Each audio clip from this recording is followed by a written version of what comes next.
आज वेद स्वाध्याय के अंतर्गत आर्याभिविनय ग्रंथ में द्वितीय प्रकाश का 25वां मंत्र पढ़ा गया। ये मंत्र बहुत प्रसिद्ध है, शांति पाठ के नाम से प्रचलित है। तो आज के मंत्र व्याख्यान में महर्षि जी लिखते हैं, हे सर्व दुख की शांति करने वाले, ईश्वर को संबोधन किया है। देव सब लोगों के ऊपर जो आकाश, शांति सर्वदा हम लोगों के लिए शांत, निरुपद्रव, सुख कारक ही रहे। ये जो देव शब्द है, इसके अनेक अर्थ हैं। कहीं कहीं तो सीधा सूर्य के लिए देव शब्द का प्रयोग होता है, सूर्य। कहीं सूर्य के आसपास जो खाली स्थान है, आकाश, उसको भी द्युलोक कहते हैं। तो प्रसंग के अनुसार देखना होता है कि वहाँ किस प्रसंग में ये शब्द लिखा है, उस हिसाब से उसका अर्थ बनाते हैं।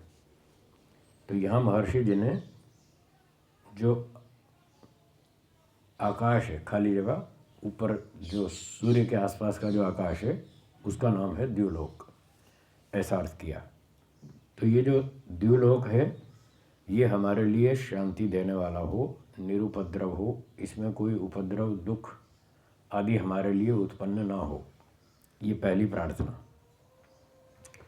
इसी प्रकार से पूरे मंत्र में बहुत से पदार्थों से हमको सुख मिले, शांति मिले, ऐसी प्रार्थना की गई। तो पहली प्रार्थना हो गई कि आकाश, जो ऊपर का आकाश है सूर्य के आसपास का, वो हमारे लिए सुखदायक हो, दुखदायक ना हो। फिर कहा अंतरिक्षम शांति, सूर्य से जो आसपास का भाग है आकाश का, वो तो है द्युलोक। और पृथ्वी से ऊपर, सूर्य और पृथ्वी के बीच में जो स्थान है, इसको अंतरिक्ष कहते हैं। तो अंतरिक्षम शांति, मध्यस्थ लोक, बीच वाला स्थान, सूर्य और पृथ्वी के बीच वाला स्थान, ये मध्यस्थ लोक। और उसमें स्थित वायु आदि पदार्थ, और अंतरिक्ष में वायु चलती रहती है, हवा। तो अंतरिक्ष लोक शांतिकारक हो, वायु हमारे लिए सुखदायक हो, शांतिकारक हो। अंतरिक्ष में लोग विमान उड़ाते हैं, लड़ाई भी करते हैं। तो लड़ाई ना हो, अंतरिक्ष में शांति रहे, वायुसेना युद्ध ना करे, लोगों में शांति रहे। तो ये सारे पदार्थ हमारे लिए सुखदायक हो।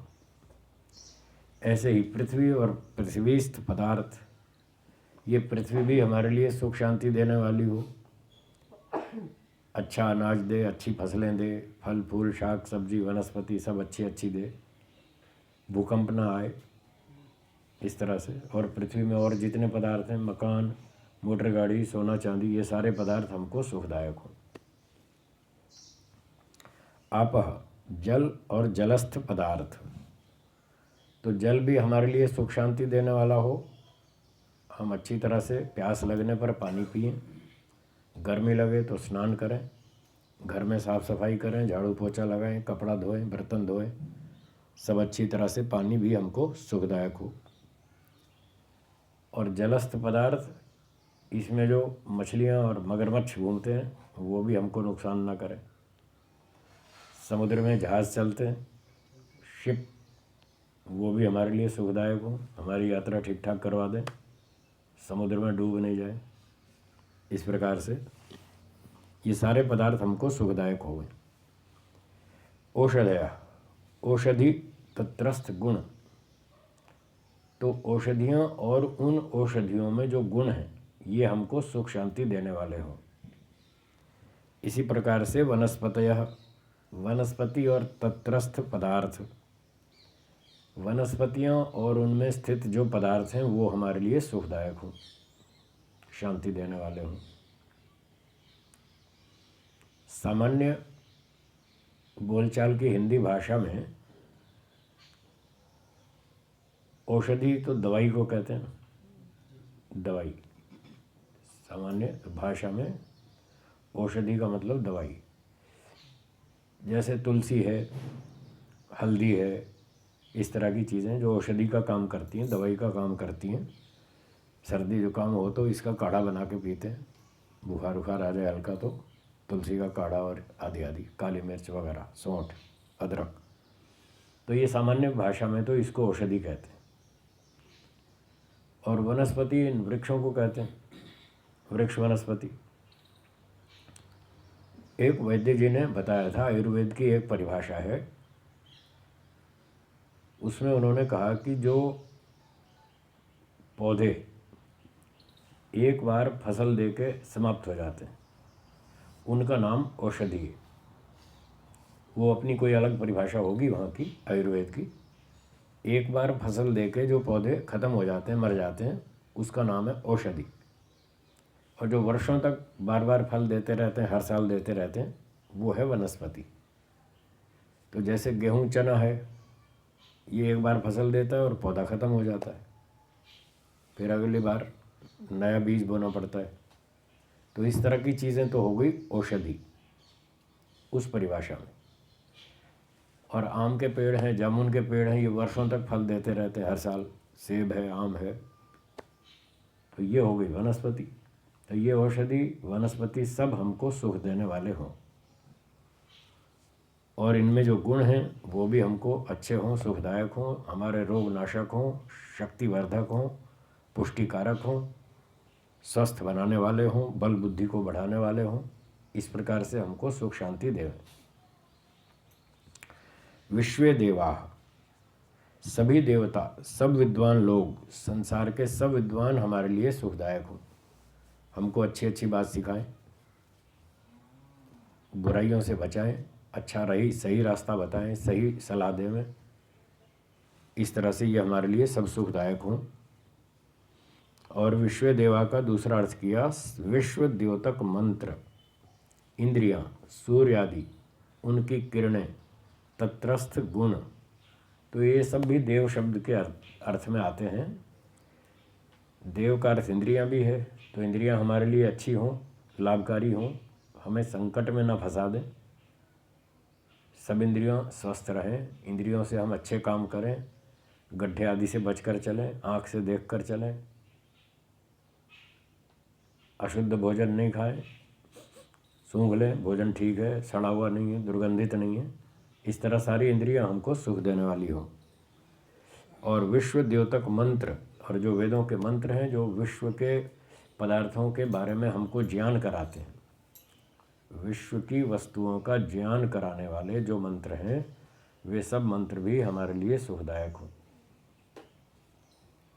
सूर्य भी हमारे लिए सुखदायक हो, उसकी किरणें हमारे लिए अच्छी हों, रोग उत्पन्न ना करें, रोगों का विनाश करें।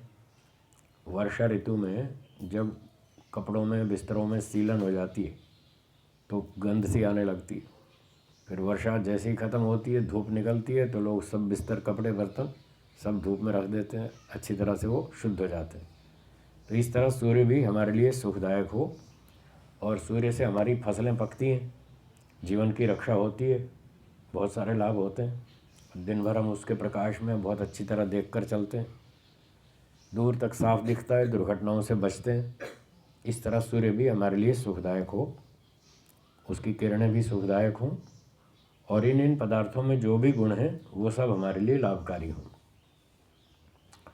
ब्रह्म शांति, ब्रह्म परमात्मा का नाम भी है और वेद का नाम भी है। तो परमात्मा ईश्वर भी हमारे लिए सुख शांतिदायक हो, वेद भी हमारे लिए सुख शांतिदायक हो, हमको अच्छा अच्छा ज्ञान देवे, बुराइयों से सावधान करे।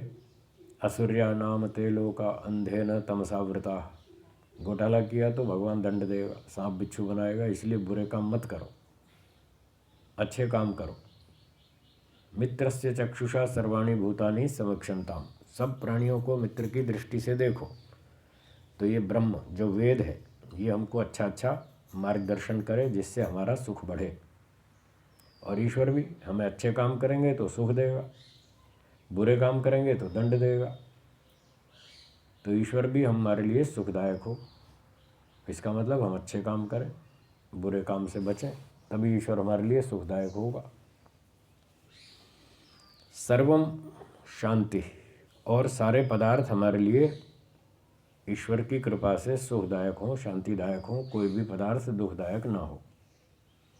जो अच्छे पदार्थ हैं उनसे तो हम सीधा सीधा लाभ ले ही लेंगे, दाल रोटी सब्जी आदि से। और जो कुछ जहरीले पदार्थ हैं, सुल्फा, गांजा, भांग, अफीम, तंबाकू, इससे भी हम शुद्ध करके लाभ ले लेंगे, इसका शोधन करके औषधि में उपयोग कर लेंगे।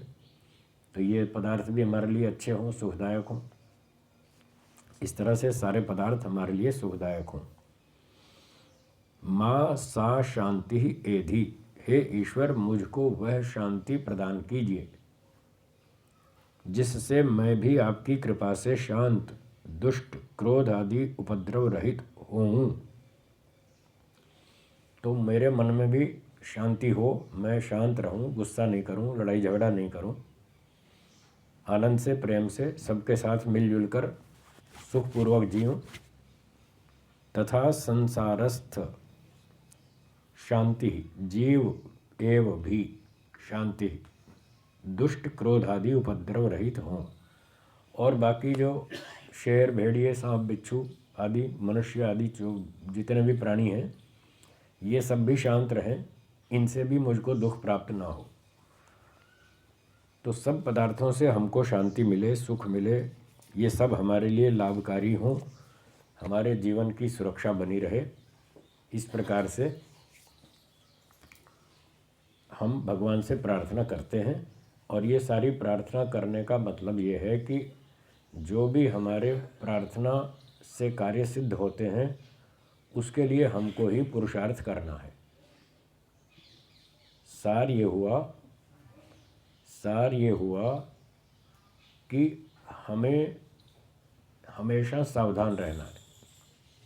कोरी प्रार्थना से काम नहीं चलेगा, पहले हमको पुरुषार्थ करना है, फिर प्रार्थना करनी। तो सार क्या हुआ कहने का कि हम पुरुषार्थी बने, सावधान रहें, चौकन्ने रहें, शेर, गाय, भेड़िए से भी, कुत्ते से भी सावधान रहें, हमको हानि ना पहुंचाए, चोर डाकू से भी सावधान रहें, घर की सुरक्षा करें, ताले लगाएं, सब सामान सुरक्षित रखें, व्यवस्थित रखें, खान पान का ध्यान रखें, गर्मी सर्दी मौसम का भी ध्यान रखें, व्यायाम करें, ब्रह्मचर्य का पालन करें, हवन करें, ये सारे अच्छे अच्छे काम करें, तो ये सारे पदार्थ हमारे लिए सुखदायक होंगे। तो ये बातें आज के मंत्र में बताई गई।